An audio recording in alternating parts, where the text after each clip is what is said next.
May exam kami buwas, pero tulo lang subject. Day 1, 2, day 2, usa. So we have all 9 subjects in STEM 12A. We have EAPP, Physics, Geography, Chemistry, Philosophy, PE, Filipino, Jambayo, and Practical Research 2. And in fact, all of them are done.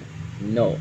4 of them are done. The 2 in which philosophy and PE doesn't include the examination because they haven't done doing the test papers printed. Yes, Pito doesn't do the exams sa philosophy.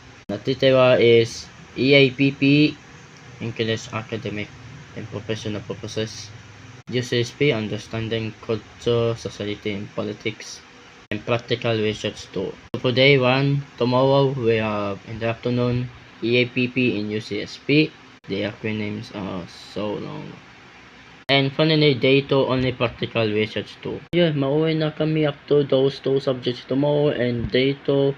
Okay, mauwi na kit diretso after practical research. Sinani, maghulat na sa time. So that means, human na sa physics, chemistry, Jambayo, Filipino, tapos, yun na, nanupat. Human. Philosophy in PE, again, as I told you, does not include the examination kaya wala naman sa maka constant test papers na nag-print. Natitira is APP, UCSP, and PO2. So yeah, good luck sa exam. And tulo na nagtitira.